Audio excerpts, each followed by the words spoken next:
हाय, hello, नमस्ते, कैसे हो आप लोग? कमेंट करके बताइएगा। तो दोस्तों आज मैं आप लोग के साथ शेयर करने वाली हूँ एक बहुत ही ज़्यादा डरा देने वाली हॉरर कहानी। आज मैं लेके आई हूँ सतना की सच्ची घटित भूतिया कहानी। तो चलिए कहानी स्टार्ट करते हैं और आप लोगों से रिक्वेस्ट रहेगा कहानी पसंद आए तो प्लीज़ सब्सक्राइब कीजिएगा। सतना में एक माहिर नाम का लड़का था जो कि लुधियाना में काम करता था। लुधियाना में एक फैक्ट्री थी जिसमें ना ऊनी कपड़े बनते थे, तो वह उस फैक्ट्री में काम करता था और वह घर आया हुआ था, यानी सतना आया हुआ था अपने बहन के लिए लड़का देखने के लिए। तो बहन का जो शादी था वह फिक्स हो गया था, तो उसने सोचा कि अभी शादी में ना 5 से 6 महीने का टाइम है, तो क्यों ना मैं चलो थोड़ा-मोड़ा कमाई करके घर लौटूँगा, तो बहन की शादी अच्छे से हो जाएगी। लड़का का जो एज था वह 20 से 21 के बीच का था। तो उसने ना एक दिन सतना से ट्रेन लिया और चल दिया लुधियाना के लिए। रास्ते में एक जगह इंजन चेंज हुई, होती है ना ट्रेन की इंजन चेंज। तो रात के ना करीबन 2 ढाई के आसपास हो रहा था, उस समय इंजन चेंज हो रहा था और उसको नींद नहीं आ रही थी। तो उसने सोचा कि ये नींद नहीं आ रही है तो क्यों ना नीचे उतर के टहलते हैं, क्योंकि काफ़ी समय लगेगा, आधे घंटे का टाइम था, मतलब आधे घंटे ट्रेन वहीं रुकने वाली थी। तो वह नीचे उतरा, जो पूरा प्लेटफ़ॉर्म था वह एकदम से सुनसान, कोई नहीं था वहाँ पर। फिर वह वहाँ पे खड़ा होके इधर-उधर देख रहा था, तभी उसकी नज़र एक औरत के ऊपर पड़ी। जो कि औरत सामान लिए हुए, ऐसे सामान दाबे हुए भाग रही है, बहुत ही तेज़ी में भाग रही है और यह उस औरत को देखने लगा। जो औरत थी वह सामने से आ रही थी। उसने ना बहुत ज़्यादा ज्वेलरी पहन रखे थे, सारे के सारे ज्वेलरी गोल्ड के थे और हल्का-सा घूंघट रखा था, मतलब चेहरा ठीक से दिखाई नहीं दे रहा था। वह दौड़ते-दौड़ते, हाँफते-हाँफते इसके पास आ गई और इसका हाथ पकड़ के बोली कि देखिए मैं आपको नहीं जानती, मैं आपसे टकराई हूँ, आप वे इंसान हैं जो मुझे बचा सकते हैं इन लोगों से। माहिर बोला, किन लोगों से? तुम्हारे पीछे तो कोई नहीं है, अब किससे भाग रही हो, कहाँ जा रही हो? तब उस औरत ने बोला कि देखिए मेरे घर वाले जबरदस्ती मुझे पकड़ के एक बूढ़े इंसान से शादी करवा रहे हैं और मैं शादी नहीं कर सकती। वो जो औरत थी ना उसने अपना घूंघटा हटाया। माहिर ने जब देखा उसको तो वह बोलते हैं ना कि मोहित हो गया उसके चेहरे को देख के। उसके मन में ना थोड़ी-सी अजीब फीलिंग आने लगी। तभी माहिर की नज़र उस औरत के ज्वेलरी पे पड़ा, तो माहिर के दिमाग में चला कि भाई साहब इस औरत ने इतने ज्वेलरी पहने हैं, इतना तो मैं 10 साल 15 साल कमाऊँ तो भी गहना नहीं बनवा सकता। अगर ये सारे गहने मुझे मिल जाए तो बहन की शादी भी धूमधाम से हो जाएगी, घर भी बन जाएगा और इसको मैं उस घर में रख भी सकता हूँ। माहिर के अंदर बहुत सारी लालच उत्पन्न होने लगी। यह अपना दिमाग चलाने लगा। माहिर ने बोला उस औरत को, ठीक है, अगर वे लोग तुम्हें परेशान कर रहे हैं तो तुम मेरे साथ बैठो, मेरा जो सीट है वो रिज़र्व है, आधे-आधे बैठ के चल लेंगे।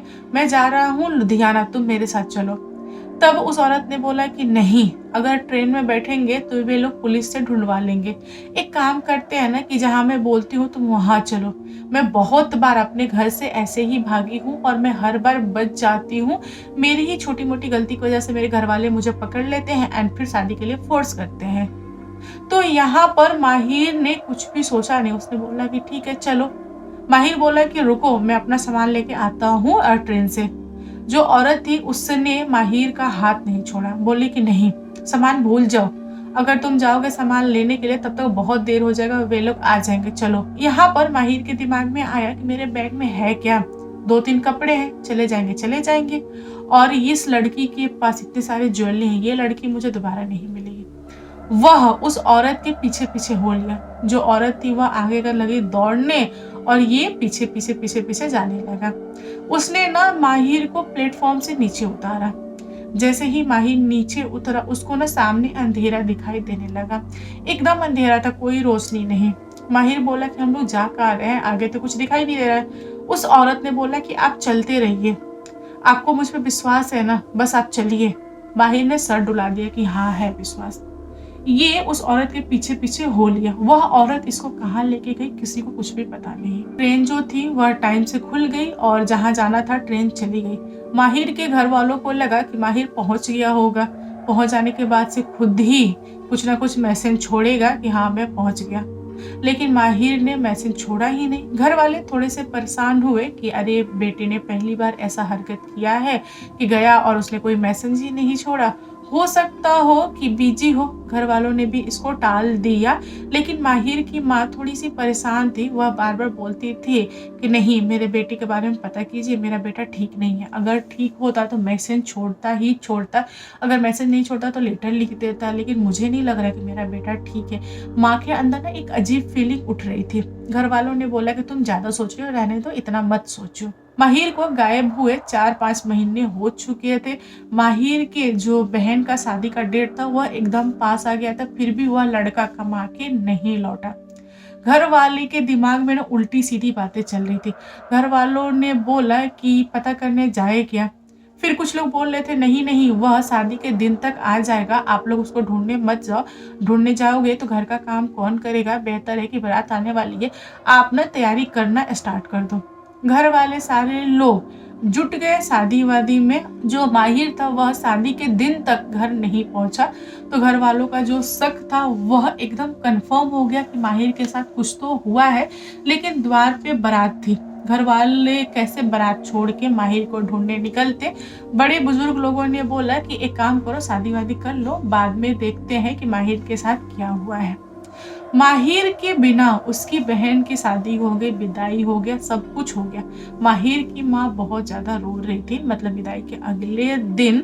तो माहिर का एक चचेरा भाई था, उसने पूछा कि चाची क्यों रो रही हो? क्या समस्या है, बताओ मुझे। उस औरत ने रोते हुए अपने बेटे के बारे में सारी कहानी बता दी कि मेरा बेटा आज के ना 6 महीना पहले गया था, ट्रेन से गया और इस ट्रेन से गया और पता ही नहीं चला कि वह पहुँचा कि नहीं पहुँचा, कि क्या हो गया, वह दुनिया में है कि नहीं है।